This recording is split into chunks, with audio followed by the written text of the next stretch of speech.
ಈ ಒಂದು ವಿಡಿಯೋದಲ್ಲಿ ನಾವು ಬಜಾಜ್ ಪರ್ಸನಲ್ ಲೋನ್ ನ ಹೊಸ ಮೆಥಡ್ ಇಂದ ಹೇಗೆ ಅಪ್ಲೈ ಮಾಡೋದಂತ ಡೀಟೇಲ್ ಆಗಿ ತಿಳ್ಕೊಳ್ಳೋಣ. ಇದ್ರ ಜೊತೆಗೆ ಎಷ್ಟು ಲೋನ್ ನ ನೀವು ತಗೋಬಹುದು, ಅದರಲ್ಲಿ ಇಂಟ್ರೆಸ್ಟ್ ರೇಟ್ ಎಷ್ಟಿರುತ್ತೆ, ಹಾಗೆ ನೀವು ಲೋನ್ ತಗೊಂಡ್ಮೇಲೆ ಯಾವಾಗ ರಿಟರ್ನ್ ಮಾಡಬೇಕಾಗುತ್ತೆ. ಸೊ ಎಲ್ಲದನ್ನ ಸ್ಟೆಪ್ ಬೈ ಸ್ಟೆಪ್ ನಾನು ಸ್ಕ್ರೀನ್ ರೆಕಾರ್ಡಿಂಗ್ ಮುಖಾಂತರ ಡೀಟೇಲ್ಸ್ ನ ತಿಳಿಸ್ತೀನಿ. ಸೊ ಲಾಸ್ಟ್ ವಿಡಿಯೋ ಮಾಡಿದಾಗ ಕೆಲವರು ಹೇಳ್ತಿದ್ರಿ ಅಪ್ಲೈ ಮಾಡುವಾಗ ಸಬ್ಮಿಟ್ ಆಗ್ತಿಲ್ಲ, ಸಬ್ಮಿಟ್ ಆದ್ಮೇಲೆ ಯಾವುದೇ ರೀತಿ ಕಾಲ್ ಸಹ ಬರ್ತಾ ಇಲ್ಲ ಅಂತ. ಬಟ್ ನೋಡಿ, ಬಜಾಜ್ ಫೈನಾನ್ಸ್ ಇಂದ ಕಾಲ್ ಯಾವಾಗ ಬರುತ್ತಂದ್ರೆ ನೀವು ಎಲ್ಲಾ ಡೀಟೇಲ್ಸ್ ನ ಸರಿಯಾಗಿ ಸಬ್ಮಿಟ್ ಮಾಡಿದಾಗ ಮಾತ್ರ. ಸೊ ಅಲ್ಲೇನಾದ್ರೂ ಮಿಸ್ಟೇಕ್ ಆದ್ರೆ ಸಬ್ಮಿಟ್ ಏನೋ ತೋರಿಸುತ್ತೆ, ಆದ್ರೆ ನಿಮ್ಗೆ ಅಲ್ಲಿಂದ ಅಂದ್ರೆ ಬಜಾಜ್ ಅವರಿಂದ ಯಾವುದೇ ರೀತಿಯ ಕಾಲ್ ಬರಲ್ಲ.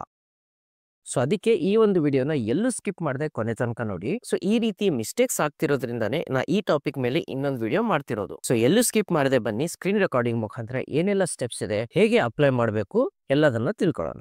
ಇನ್ನೊಂದು ಇಂಪಾರ್ಟೆಂಟ್ ಪಾಯಿಂಟ್, ಕೆಲವರು ಏನ್ ಮಾಡ್ತಿದ್ದಾರೆ, ವಿಡಿಯೋ ನೋಡಿದ್ಮೇಲೆ ಗೂಗಲ್ ಅಲ್ಲಿ ಹೋಗಿ ಬಜಾಜ್ ಪರ್ಸನಲ್ ಲೋನ್ ಅಂತ ಸರ್ಚ್ ಮಾಡಿ, ಸೊ ಅಲ್ಲಿಂದ ಯಾವ ವೆಬ್ಸೈಟ್ ಸಿಗುತ್ತೋ ಅಲ್ಲಿ ಹೋಗಿ ಲೋನ್ ಗೆ ಅಪ್ಲೈ ಮಾಡ್ತಿದ್ದಾರೆ. ಸೊ ನೋಡಿ, ಈ ರೀತಿ ಮಾಡಿದ್ರೆ ಫಸ್ಟ್ ಆಫ್ ಆಲ್ ನಿಮ್ಮ ಲೋನ್ ಅಪ್ಲೈ ಆಗಲ್ಲ.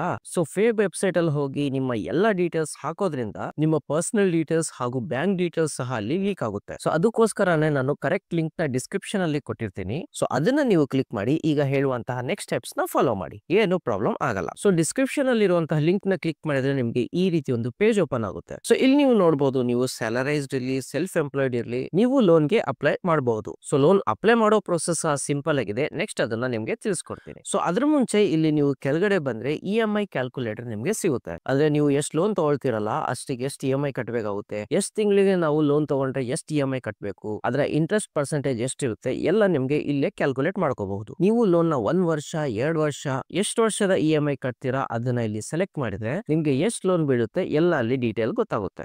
ಸೊ ನಾನಿಲ್ಲಿ ಎಕ್ಸಾಂಪಲ್ ಗೆ 12 ತಿಂಗಳಂತ ಸೆಲೆಕ್ಟ್ ಮಾಡ್ತೀನಿ. ಸೊ ಇಲ್ಲಿ ನೋಡಿ, EMI ಬಂದು 3535 ರೂಪಾಯಿ ಇದೆ. ಅದಕ್ಕೆ ರೇಟ್ ಆಫ್ ಇಂಟ್ರೆಸ್ಟ್ ಬಂದು 15%. ಸೊ 15% ನ ಕ್ಯಾಲ್ಕುಲೇಟ್ ಮಾಡಿದ್ರೆ ಇಲ್ಲಿ 2420 ರೂಪಾಯಿ ಆಗುತ್ತೆ. ಸೊ ಅದೇ ರೀತಿ 24 ತಿಂಗಳು ನೀವು ಸೆಲೆಕ್ಟ್ ಮಾಡಿದ್ರೆ ಇಲ್ಲಿ ರೇಟ್ ಆಫ್ ಇಂಟ್ರೆಸ್ಟ್ ಸಹ ಚೇಂಜ್ ಆಗುತ್ತೆ, ಅಮೌಂಟ್ ಎಷ್ಟು ಕಟ್ಟಬೇಕು ಅದು ಕೂಡ ಚೇಂಜ್ ಆಗುತ್ತೆ. ಸೊ ಇದಾದ್ಮೇಲೆ ಎಲಿಜಿಬಿಲಿಟಿ ಕ್ರೈಟೀರಿಯಾ ಏನಿದೆ ಅದನ್ನ ನೋಡೋಣ. ಸೊ ಫಸ್ಟ್ ಬಂದು ನೀವು ಭಾರತೀಯರಾಗಿರಬೇಕು, ನಿಮ್ಮ ವಯಸ್ಸು ಬಂದು 21ರಿಂದ 80 ವರ್ಷ ಒಳಗಿರಬೇಕು, ಸಿವಿಲ್ ಸ್ಕೋರ್ ಬಂದು 650 ಅದಕ್ಕಿಂತ ಜಾಸ್ತಿ ಇರಬೇಕು. ಸೊ ಎಲ್ಲಾ ಕಂಡೀಷನ್ಸ್ ಏನಿದೆ ಗೊತ್ತಾಯ್ತಾ.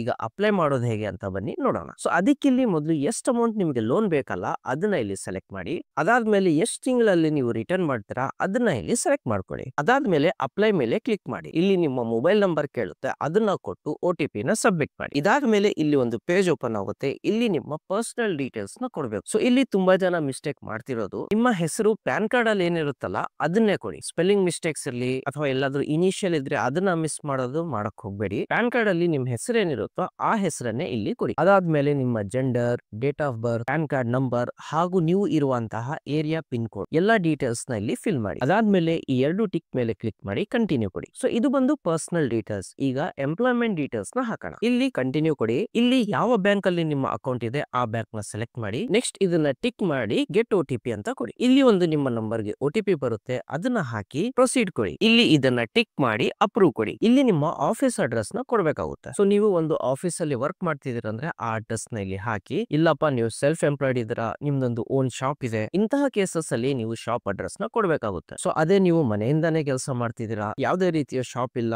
ಯಾವುದೇ ರೀತಿಯ ಆಫೀಸ್ ಇಲ್ಲ ಅಂದಾಗ ನಿಮ್ಮ ಮನೆ ಅಡ್ರೆಸ್ ನ ಇಲ್ಲಿ ನೀವು ಕೊಡಿ. ಸೊ ಇದು ಕ್ಲಿಯರ್ ಆಯ್ತಲ್ಲ. ಸೊ ಇದಾದ್ಮೇಲೆ ಇಲ್ಲಿ ಕಂಟಿನ್ಯೂ ಮೇಲೆ ಕ್ಲಿಕ್ ಮಾಡಿ. ಸೊ ಈ ಎಲ್ಲಾ ಅಡ್ರೆಸ್ ನ ಫಿಲ್ ಮಾಡಿದ್ಮೇಲೆ ನೀವು ಎಷ್ಟು ಲೋನ್ ಗೆ ಎಲಿಜಿಬಲ್ ಇದ್ದೀರಾ ಆ ಅಮೌಂಟ್ ನಿಮ್ಗೆ ತೋರಿಸುತ್ತೆ. ಫಾರ್ ಎಕ್ಸಾಂಪಲ್ ನೀವು 50,000 ಲೋನ್ ಗೆ ಅಪ್ಲೈ ಮಾಡಿದೀರಾ ಅನ್ಕೊಳ್ಳಿ. ಸೊ ಆ 50,000ದಲ್ಲಿ ನಿಮ್ಗೆ ಎಷ್ಟು ಎಲಿಜಿಬಲ್ ಲೋನ್ ಸಿಗುತ್ತೆ ಅದು ನಿಮ್ಗೆ ಅಲ್ಲಿ ತೋರಿಸುತ್ತೆ. ಅದನ್ನ ಅಕ್ಸೆಪ್ಟ್ ಕೊಟ್ಟು ನೆಕ್ಸ್ಟ್ ಅಂತ ಕೊಡಿ. ಇದಾದ್ಮೇಲೆ ಇಂಪಾರ್ಟೆಂಟ್ ಪ್ರೋಸೆಸ್ ಇರೋದು ನಿಮ್ಮ KYC ಆಗೋದು. ಅದಕ್ಕೆ ಇದನ್ನ ಟಿಕ್ ಮಾಡಿ ಕಂಟಿನ್ಯೂ ಕೊಡಿ. ಇಲ್ಲಿ ಆಟೋಮೆಟಿಕಲಿ ಡಿಜಿಲಾಕರ್ ಪೇಜ್ ಗೆ ರೀಡೈರೆಕ್ಟ್ ಆಗುತ್ತೆ. ಇಲ್ಲಿ ನಿಮ್ಮ ಆಧಾರ್ ಕಾರ್ಡ್ ನ ಎಂಟರ್ ಮಾಡಿ, ನಿಮ್ಮ ಮೊಬೈಲ್ ನಂಬರ್ ಗೆ ಒಂದು OTP ಬರುತ್ತೆ, ಅದನ್ನ ಸಬ್ಮಿಟ್ ಮಾಡಿ. ಸೊ ಇಲ್ಲಿ ನೋಡಿ ನಿಮ್ಮ KYC ವೆರಿಫಿಕೇಶನ್ ಸಹ ಆಯ್ತು. ಇದಾದ್ಮೇಲೆ ಇಲ್ಲಿ ನಿಮ್ಮ ಆಧಾರ್ ಕಾರ್ಡ್ ಅಲ್ಲಿ ಏನ್ ಅಡ್ರೆಸ್ ಇರುತ್ತಲ್ಲ ಅದೇ ಆಟೋಮೆಟಿಕ್ ಆಗಿ ತಗೊಳುತ್ತೆ. ಸೊ ಈಗ ನೀವು ಪ್ರೆಸೆಂಟ್ ಅದೇ ಅಡ್ರೆಸ್ ಅಲ್ಲಿ ಇದ್ರೆ ಎಸ್ ಅಂತ ಕೊಡಿ, ಇಲ್ಲಪ್ಪ ಬೇರೆ ಅಡ್ರೆಸ್ ಅಲ್ಲಿ ಇದ್ದೀರಾ ಅಂದ್ರೆ ನೋ ಅಂತ ಕೊಟ್ಟು ಆ ಅಡ್ರೆಸ್ ನ ನೀವು ಫಿಲ್ ಮಾಡಿ. ಅದಾದ್ಮೇಲೆ ಇಲ್ಲಿ ಫಾದರ್, ಮದರ್ ಅಥವಾ ಸ್ಪೌಸ್ ನ ಹೆಸರನ್ನ ಹಾಕಿ ಕಂಟಿನ್ಯೂ ಮೇಲೆ ಕ್ಲಿಕ್ ಮಾಡಿ. ಈಗ ಲಾಸ್ಟ್ ಪ್ರೋಸೆಸ್ ಬಂದು ನಿಮ್ಮ ಬ್ಯಾಂಕ್ ಅಕೌಂಟ್ ನ ವೆರಿಫಿಕೇಶನ್. ಇಲ್ಲಿ ನಿಮ್ಮ ಹೆಸರು, IFSC ಕೋಡ್ ಹಾಗೂ ಬ್ಯಾಂಕ್ ನ ಅಕೌಂಟ್ ನಂಬರ್ ಫಿಲ್ ಮಾಡಿ. ಇದಾದ್ಮೇಲೆ ಕಂಟಿನ್ಯೂ ಕೊಡಿ. ಇಲ್ಲಿ ನಿಮ್ಮ ಬ್ಯಾಂಕ್ ಅಕೌಂಟ್ ವೆರಿಫಿಕೇಶನ್ ಸಹ ಆಗುತ್ತೆ. ಸೊ ಈ ಎಲ್ಲಾ ಪ್ರೋಸೆಸ್ ಆದ್ಮೇಲೆ ಇಲ್ಲಿ ನಿಮ್ಗೆ ಅಪ್ಲಿಕೇಶನ್ ಸಬ್ಮಿಟೆಡ್ ಅಂತ ಬರುತ್ತೆ. ಸೊ ಎಲ್ಲಾ ಡೀಟೇಲ್ಸ್ ನ ಕರೆಕ್ಟ್ ಆಗಿ ಫಿಲ್ ಮಾಡಿ, ಎಲ್ಲೂ ಮಿಸ್ಟೇಕ್ ಮಾಡದೆ, ಎಲ್ಲೂ ಸ್ಪೆಲ್ಲಿಂಗ್ ಮಿಸ್ಟೇಕ್ ಮಾಡದೆ ಡೀಟೇಲ್ಸ್ ಎಲ್ಲ ಕರೆಕ್ಟ್ ಆಗಿ ಕೊಟ್ರೆ ಇಲ್ಲಿ ಸಬ್ಮಿಟೆಡ್ ಅಂತ ಬರುತ್ತೆ. ಇದಾದ 1-2 ದಿನಗಳಲ್ಲಿ ಬಜಾಜ್ ಫೈನಾನ್ಸ್ ಇಂದ ನಿಮ್ಗೆ ಒಂದು ಕಾಲ್ ಬರುತ್ತೆ. ಸೊ ಎಲ್ಲಾ ಡೀಟೇಲ್ಸ್ ನ ಕರೆಕ್ಟ್ ಆಗಿ ಫಿಲ್ ಮಾಡಿದ್ರೆ ಮಾತ್ರ. ಸೊ ಅಲ್ಲೂ ಸಹ ಅವರು ಕೆಲವು ಡೀಟೇಲ್ಸ್ ನ ಕೇಳ್ತಾರೆ. ಅಂದ್ರೆ ಈಗೇನ್ ಡೀಟೇಲ್ಸ್ ನೀವು ಫಿಲ್ ಮಾಡಿದ್ರಲ್ಲ ಅದ್ರ ಬಗ್ಗೆನೆ. ಇದ್ರ ಜೊತೆಗೆ ಎಷ್ಟು ಲೋನ್ ಬೇಕು, ಅದರಲ್ಲಿ ಎಷ್ಟು EMI ಕಟ್ಟಬೇಕಾಗುತ್ತೆ ಎಲ್ಲ ಅವರು ಒಂದ್ಸತಿ ಎಕ್ಸ್ಪ್ಲೇನ್ ಮಾಡ್ತಾರೆ. ಸೊ ಅಲ್ಲೂ ಸಹ ನೀವು ಎಲ್ಲಾ ಡೀಟೇಲ್ಸ್ ನ ಹೇಳಿದಾಗ ಈ ಫಾರ್ಮ್ ಸಬ್ಮಿಟ್ ಮಾಡುವಾಗ ಹಾಗೂ ಕಾಲ್ ಅಲ್ಲಿ ನೀವೇನ್ ಡೀಟೇಲ್ಸ್ ಹೇಳ್ತೀರಾ ಎರಡೂ ಸಹ ಕರೆಕ್ಟ್ ಇದೆ, ಮ್ಯಾಚ್ ಆಗ್ತಿದೆ ಅಂದ್ರೆ ಅವಾಗ ನಿಮ್ಗೆ ಲೋನ್ ಸಹ ಅಪ್ರೂವ್ ಆಗುತ್ತೆ. ಸೊ ಈ ರೀತಿ ಕಂಪ್ಲೀಟ್ ಆಗಿ ಸ್ಟೆಪ್ ಬೈ ಸ್ಟೆಪ್ ನೀವು ಮನೆಯಿಂದನೇ ಬಜಾಜ್ ಪರ್ಸನಲ್ ಲೋನ್ ನ ಅಪ್ಲೈ ಮಾಡಬಹುದು. ಇದಕ್ಕೆ ಯಾವುದೇ ಸ್ಕ್ಯಾಮ್ ಇರೋ ಲಿಂಕ್ ನ ಕ್ಲಿಕ್ ಮಾಡಕ್ ಹೋಗ್ಬೇಡಿ. ಡಿಸ್ಕ್ರಿಪ್ಷನ್ ಅಲ್ಲಿ ಕೊಟ್ಟಿರುವಂತಹ ಲಿಂಕ್ ನ ಕ್ಲಿಕ್ ಮಾಡಿದ್ರೆ ಈಗ ನಾನೇನ್ ಸ್ಟೆಪ್ಸ್ ನ ಹೇಳಿದಿನಲ್ಲ ಅದನ್ನ ನೀವು ಈಸಿಯಾಗಿ ಫಾಲೋ ಮಾಡಬಹುದು. ಈ ಒಂದು ವಿಡಿಯೋನ ನಿಮ್ಮ ಫ್ರೆಂಡ್ಸ್ ಹಾಗೂ ಫ್ಯಾಮಿಲಿ ಮೆಂಬರ್ಸ್ಗೂ ಸಹ ಶೇರ್ ಮಾಡಿ. ಸೊ ಹೇಳೋಕ್ಕಾಗಲ್ಲ, ಅವರಿಗೆ ಇವತ್ತಿಲ್ಲ ನಾಳೆ ಏನಾದ್ರು ಪರ್ಸನಲ್ ಲೋನ್ ಬೇಕಂದ್ರೆ ಸುಮ್ನೆ ಅವ್ರಿಗೆ ಇವ್ರಿಗೆ ಕೇಳೋ ಬದಲು, ಎಲ್ಲೂ ಮಿಸ್ಟೇಕ್ ಮಾಡೋ ಬದಲು ಈ ಒಂದು ವಿಡಿಯೋನ ಈಸಿಯಾಗಿ ರೆಫರ್ ಮಾಡಿ ಮನೆಯಿಂದಾನೇ ಅಪ್ಲೈ ಮಾಡಬಹುದು.